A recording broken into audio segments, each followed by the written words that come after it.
तो सबसे पहले हम आपको 3 तस्वीर दिखाते हैं। तीनों तस्वीरों से आप वाकिफ हैं, तीनों सुर्खियों में बने हुए हैं।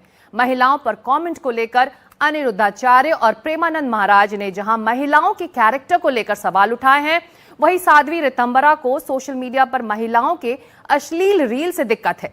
हालांकि कुछ हद तक ये सही भी है, थोड़ी लगाम तो लगनी चाहिए, लेकिन कितना, इस पर बहस हो सकती है। बहरहाल महिलाओं पर दिए विवादित बयान से तीनों संतों के खिलाफ लोग सोशल मीडिया के जरिए अपनी नाराजगी जता रहे हैं। अनिरुद्धाचार्य, प्रेमानंद महाराज, साध्वी ऋतंबरा, तो ये 3 वो शख्स हैं जिनको लेकर सवाल उठ रहे हैं। कथाजाचक अनिरुद्धाचार्य इस बार कुछ ऐसा बोल गए हैं जो कहीं से भी किसी संत या कथावाचक के बोल नहीं हो सकते। एक के बाद एक लगातार महिलाओं पर विवादित बयान दे रहे हैं अनिरुद्धाचार्य, रुकने का नाम नहीं ले रहे। अनिरुद्धाचार्य ने अपने प्रवचन में इस बार एक तराजू का जिक्र कर दिया है और साथ ही महिलाओं को भी 2 कैटेगरी में बांट दिया है। सवाल यह है कि आखिर ये 2 कैटेगरी और तराजू का एक ऐसा मामला क्या है जिससे लोग भड़क गए हैं। हमारी ये स्पेशल रिपोर्ट। महिलाओं को लेकर कथावाचक अनिरुद्धाचार्य ने एक बार फिर विवादित बयान दिया है।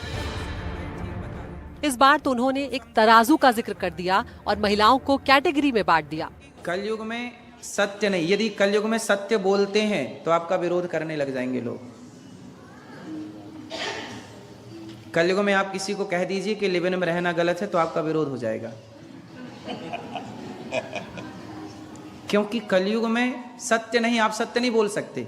मैंने बोला तो सत्य कि आजकल कुछ लोग लिव इन में रह के गलत करते हैं, तो उसका मेरा विरोध किया लोगों ने, बड़े बड़े लोगों ने विरोध किया, क्योंकि सत्य पसंद नहीं है, इनको झूठ पसंद है। यदि इनके लिए कह दिया जाए कि आप लिव इन में रह रहे हैं, सही कर रहे हैं, अरे तो महाराज जी बहुत अच्छे, आप तो हमारा सपोर्ट कर रहे हैं, लेकिन यदि हम कह दें कि नहीं जी लिव इन में रहना गलत है, आप लोग ही बताइए लिव इन में रहना सही है कि गलत है? आप कैसी बहू चाहती हो जो लिव इन में रह के आए? बोलो, क्या आप में से कोई भी माँ अपने बेटे के लिए लिव इन में रहने वाली बहू चाहेगी? बोलो, नहीं चाहेगी।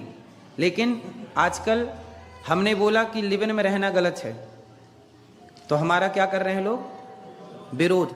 कलयुग में आप वैश्या को वैश्या नहीं कह सकते, वो है तो वैश्या पर सुनना चाहती है कि मैं सती सावित्री हूं। घूमेगी अर्धनग्न पर सुनना चाहेगी कि हमें देवी कहो। देवी वाली हरकत हो आपकी तो आपको देवी भी कहा जाए। क्या एक तराजू में आप पतिव्रता नारियों को रखो और दूसरी तराजू में आप लिव इन में रहने वालियों को रखो, तो क्या दोनों का पलड़ा भारी होगा? ये कोई पहली बार नहीं जब कथावाचक अनिरुद्धाचार्य ने इस तरह की भद्दी टिप्पणी की हो।